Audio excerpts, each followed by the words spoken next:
Welcome to International Securities Exchange's podcast series. Facilitated by renowned educators, ISE podcasts are intended to teach beginning as well as seasoned investors the ins and outs of trading. To find an updated list of podcasts, please visit www.ise.com/podcasts. Please be sure to listen to our important message following this episode regarding the risks of investing in exchange-traded options.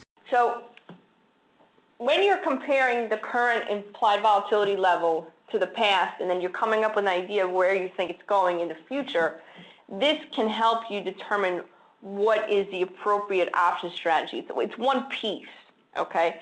And that's going to be based on the Vega, okay? And that's one of the Greeks. And you can always remember that Vega and volatility go together because they both start with V. So the Vega says that if implied volatility moves 1 percentage point, the option price will change by the amount of the Vega, okay?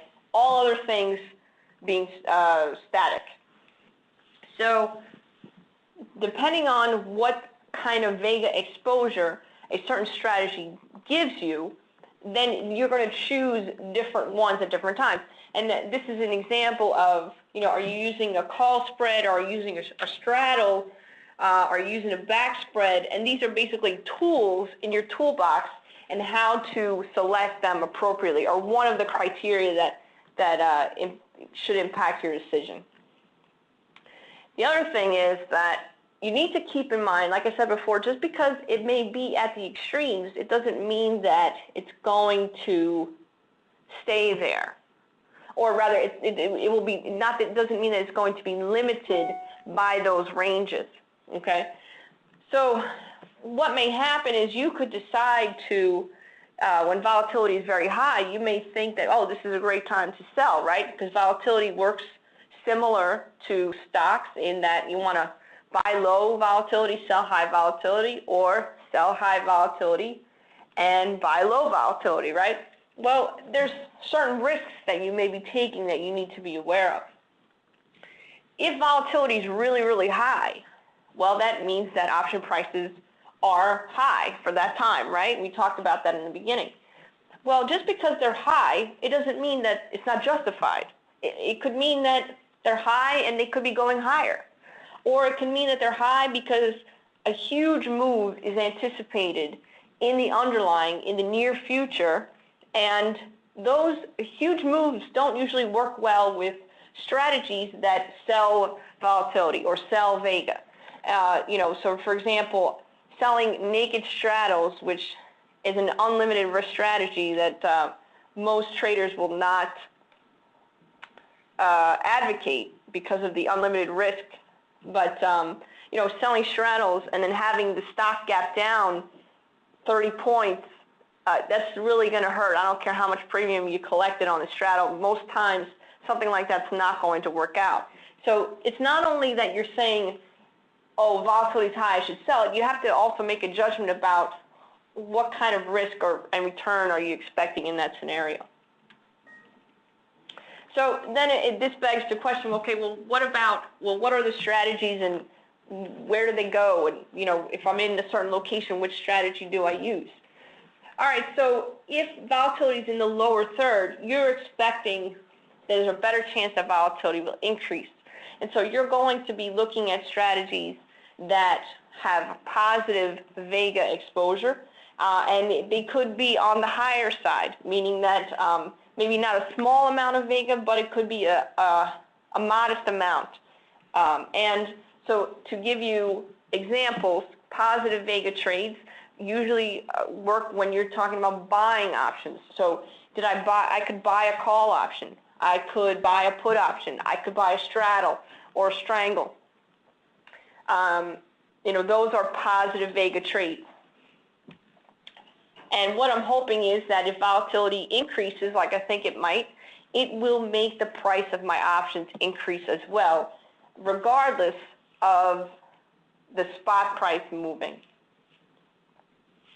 If things are in the middle third, now you kind of don't have as good of an idea of where it could go. And maybe you might refer to what the trend was doing to give you supporting information.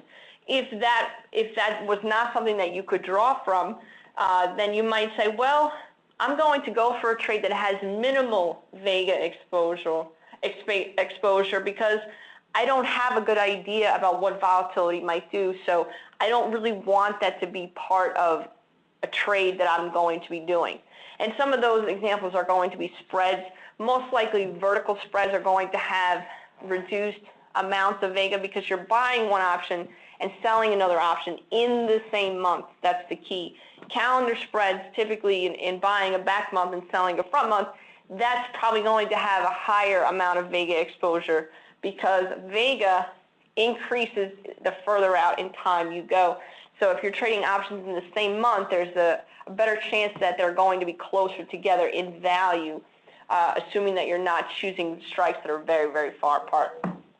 And then finally, when volatility is on the higher side, you may decide to take on strategies where you are net short Vega. Okay, one example could be, as I said before, naked straddle or naked strangle. But remember, those are unlimited risk strategies, extremely risky. Can blow you out. Not recommended. Something with a little more something a little more forgiving than that would be maybe a condor or selling out of the money credit spreads, calls or puts, something like that.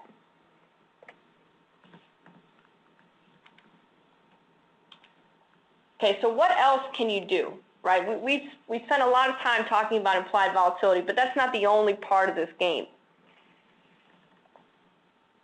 And so what you need to do is really take the outlook on implied volatility and combine it with two other things. Now, before I get to that, I'm getting a question here.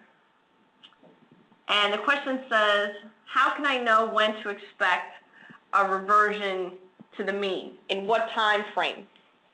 And that's a great question, but that's also part of the crystal ball, right?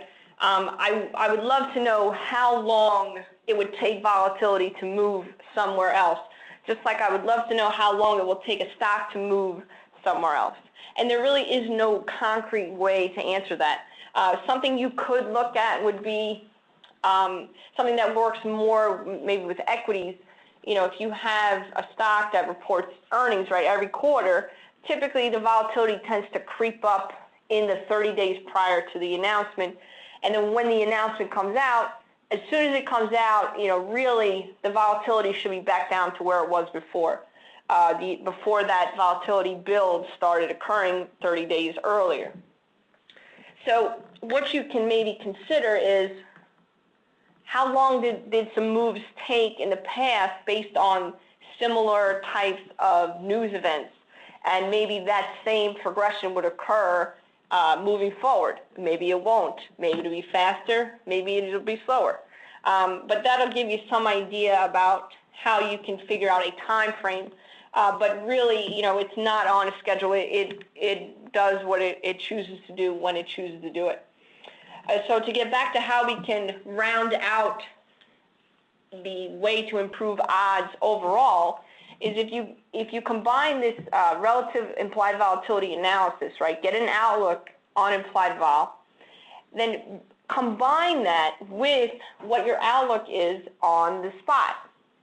So for example, actually, let me hold off on that. We're going to get to that in just a second. And then finally, the third part of this is what else is happening with these products. And every product is different. So for FX options, we're talking about, well, what's going on in the world? I mean, these are global events. These are impacted by global things. So we're talking about what are these countries, how are these countries faring economically, or what are the interest rate trends in these countries? Those are going to impact the outcome. Thank you for listening to our podcast. To find more podcasts on options, stocks, alternative markets, and market data, please visit www.ise.com/podcasts.